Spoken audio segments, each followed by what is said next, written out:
প্রিয় মৎস্য খামারি ভাই বন্ধুগণ, আসসালামু আলাইকুম। তো আশা করি সকলেই ভালো এবং কি সুস্থ আছেন। তো বরাবরের মতো আপনাদের মাঝে আবারও একটি নতুন ভিডিও নিয়ে হাজির হলাম। তো আপনারা ভিডিওর স্ক্রিনে যে মাছগুলো লক্ষ্য করতে পারছেন, এই মাছগুলো হলো গিয়ে অরিজিনাল লাল রুই মাছের পোনা, অনেকেই আবার সোনালী রুই বলেও চিনেন।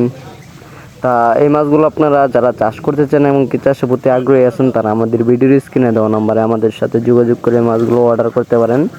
আমরা সারা বাংলাদেশে হোম ডেলিভারির মাধ্যমে পৌঁছিয়ে দিয়ে থাকি এবং কি আপনারা চাইলে আমাদের হ্যাচারি থেকে এসেও ভালো উন্নত মানের মাছগুলো যাচাই বাছাই করে সংগ্রহ করতে পারবেন।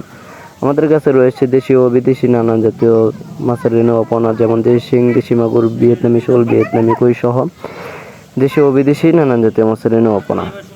তো আজকে আলোচনা করবো এই মাছগুলো আপনারা পুকুরেতে কীভাবে চাষ করবেন। তো এই মাছগুলোকে পুকুরেতে চাষ করার প্রথমেই যে আপনাদের যে কাজটা করতে হবে, পুকুরের সাইডে যত ময়লা আবর্জনা রয়েছে ওইগুলো পরিষ্কার করে নিতে হবে এবং কি পুকুরে যদি কাদামাটি বেশি হয়ে থাকে তাহলে ওর ফলে কিছু কাদামাটি কমিয়ে নিতে হবে। তারপর পুকুরে চুন এবং কি সার প্রয়োগ করে আপনারা এই মাছগুলো ছাড়ার একদিন আগে আপনারা পুকুরে সমিথন মেরে নিতে হবে। সমিথন মারলে আপনার পুকুরে হাঁস পোকা এবং কি বিভিন্ন জাতের যে পোকাগুলো রয়েছে ওইগুলো মারা যাবে।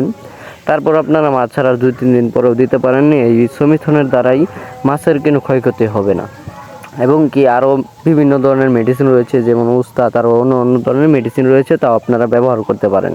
তো আমরা বেশিরভাগ সমিথনটাই ব্যবহার করে থাকি। তো আপনারা আপনাদের এলাকাতে যেটাই পাওয়া যায় ওইটাই ব্যবহার করবেন এবং কি যদি এই মাছগুলোকে আপনারা ভালো মতন ভালোভাবে চাষ করে বাজারে বিক্রি করতে চান তাহলে ভালোভাবে খাবার প্রয়োগ করতে হবে এবং কি ভালোভাবে চাষ করতে হবে। এই মাছের বাজার মূল্যও কিন্তু রয়েছে বেশ এবং কি বাজারে এই মাছের চাহিদাও রয়েছে অনেক।